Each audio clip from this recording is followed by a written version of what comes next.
হ্যাঁ, দেখা যাচ্ছে তো। বল। আমার মেসেজটা তো পড়ে নিয়েছিস নিশ্চয়ই। দেখলাম, কিন্তু কিন্তু কিন্তু কি আবার কিন্তু কি? বল, কেমন লাগলো আমার প্ল্যান? আমার বিজনেস আইডিয়াটা কেমন তাহলে? ভালো, ইটস গুড।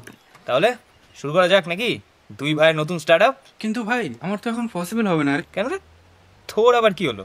কারণ এইসব প্ল্যান্সের জন্য আমি রেডি নই। এই কি বলছিস বলতো তুই? কি হলো হঠাৎ তোর? কারণ আমি এখন এসবের জন্য প্রস্তুত নই জাতিন। আমি বিদেশ যেতে চাই, আমার পড়াশোনাটা কমপ্লিট করতে চাই, আর পিএইচডি ওটাও তো আমায় শেষ করতে হবে বল। আর সেগুলো ছেড়ে আমি এখনই এভাবে থেমে যেতে পারবো না রে। হ্যাঁ, তো আমি তোকে কখন বললাম পড়াশোনা ছেড়ে দিতে? And what do mean by থেমে যাওয়া? আমি তো তোকে এটাও বলিনি। তুই তো বলেছিলি সাথে থাকবি, ছেড়ে যাবি না কখনো। তাহলে কেন? কথাটা সেটা নয় জিতু। দেখ, এই সুযোগটা আমি অনেক কষ্টে পেয়েছি, আর সেটা আমি কিছুতেই স্যাক্রিফাইস করতে পারবো না। আচ্ছা, বুঝলাম। তা বলে তুই আমাদের এত বছরের সম্পর্কটাকে এভাবে শেষ করে ফেলবি জাস্ট এইটুকু জিনিসের জন্য? এইটুকু জিনিস তো নয় যতীন। ছোটবেলা থেকেই এটা নিয়ে ভেবেছি, আর এটাই করতে চেয়েছি। ও, দি অ্যাপ্লজ ফর ইউ। যেখানে পুরো দুনিয়া 95 এর ম্যাট্রিক্স থেকে বেরোতে চাইছে, আর তুই সেখানে।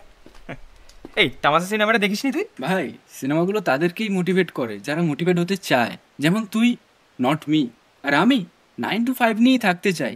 দরকার নেই কোনো ফিকশনাল লাইফের ক্যারেক্টার হওয়ার। ভালো আছি বেশ। আচ্ছা, ভালো ভালো। আর আমাদের যে এত প্ল্যানস, সেগুলোর কি হবে? Listen Jitu, your plans are good, but ওগুলো তো আমরা পরে পূরণ করেই নেব কোনো একদিন। আমাকে এখন ফোর্স করিস না প্লিজ।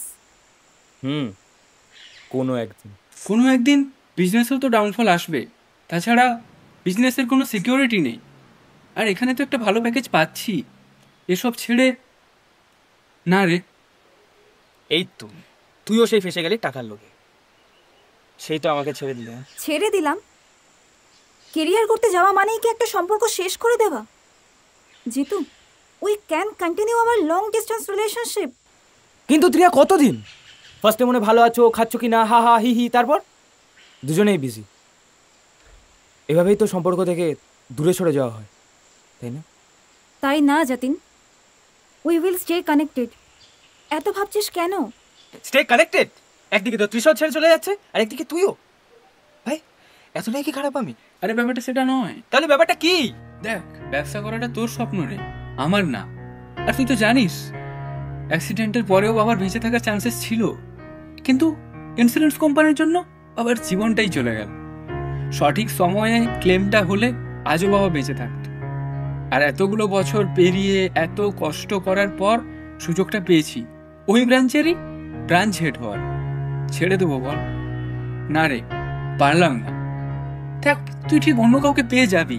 ফাইন, তোর যদি এটাই মনে হয় যে লং ডিস্টেন্স ওন্ট ওয়ার্ক, দুজনেরই প্রবলেম হবে পরে, you can break up with me.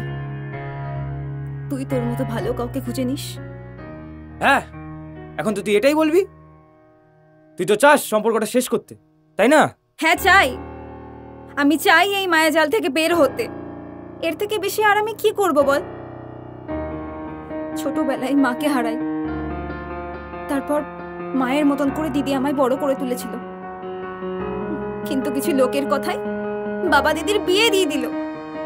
কই, কেউ তো একবারও জিজ্ঞেস করলো না যে দিদি কি চেয়েছিল? দিদি বিদেশ গিয়ে পড়াশোনা করতে চেয়েছিল, অনেক বড় হতে চেয়েছিল। শেষে শ্বশুর বাড়ির টর্চার সহ্য করতে না পেরে, ও বাড়ির কথা শুনতে না পেরে গায়ে আগুন লাগিয়ে নিজেকে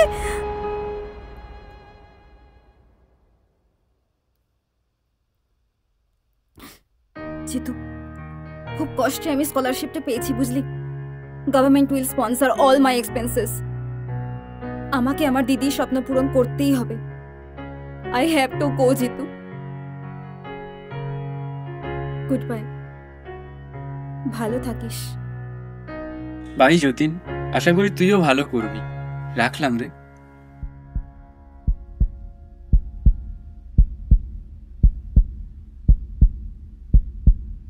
ভাবছেন তো কি হলো?